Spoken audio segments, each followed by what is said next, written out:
U.S. President Joe Biden is in Berlin today for meetings with European allies, where he was awarded Germany's highest honor, the Grand Cross of the Order of Merit. This award means so much to me for what it says about us. The journey we've taken, the alliance we've strengthened.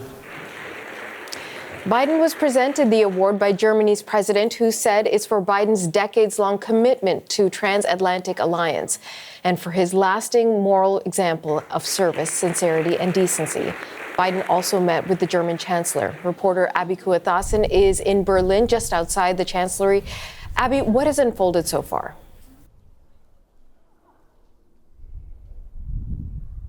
You know, Natasha, President Biden is not going to be in office for much longer, but the White House making it very clear that the president wanted to make this trip to Germany with just a couple of weeks left in his term, that it was very important to him. Now, it's essentially a pit stop here, less than 24 hours as he meets with various leaders and officials. It was supposed to be a state visit last week, but as we know, that was postponed to today because of Hurricane Milton in the United States. Now, just a short while ago, Biden didn't just meet with Scholz. He also met with French President Emmanuel Macron and British Prime Minister Keir Starmer, the four leaders appearing together for a family photo. We saw them for just about a minute before they went into another room to hold meetings behind closed doors to discuss pressing issues. Of course, one of those major topics of discussion, undoubtedly Ukraine. They did speak about that as well. Earlier today, the German and American leaders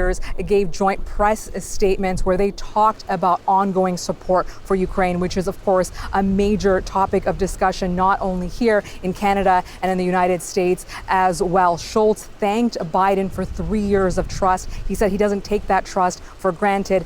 Biden, for his part, hailed Germany's change in position when it comes to providing weapons to a country at war, of course, talking about Ukraine. Washington and Berlin are, of course, the first and second top donors to Kyiv's war efforts as it fends off Russian aggression. Now, as you've mentioned off the top of your show there, Natasha, Biden did talk about the death of Hamas leader Yahya Sinwar. Here's a little bit more about what he had to say. The death of the leader of Hamas represents a moment of justice. He had the blood of Americans and Israelis, Palestinians and Germans and so many others on his hands. I told the Prime Minister of Israel yesterday, let's also make this moment an opportunity to seek a path to peace, a better future in Gaza without Hamas.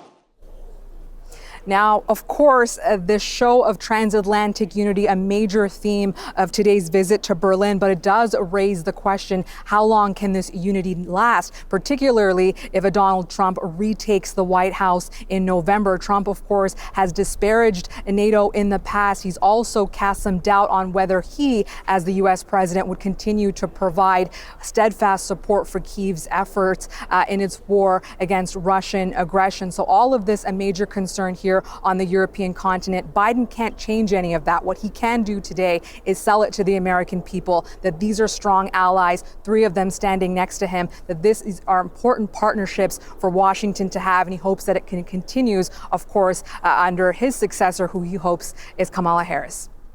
CBC's Abby Kuathasan in Berlin. Thanks so much, Abby.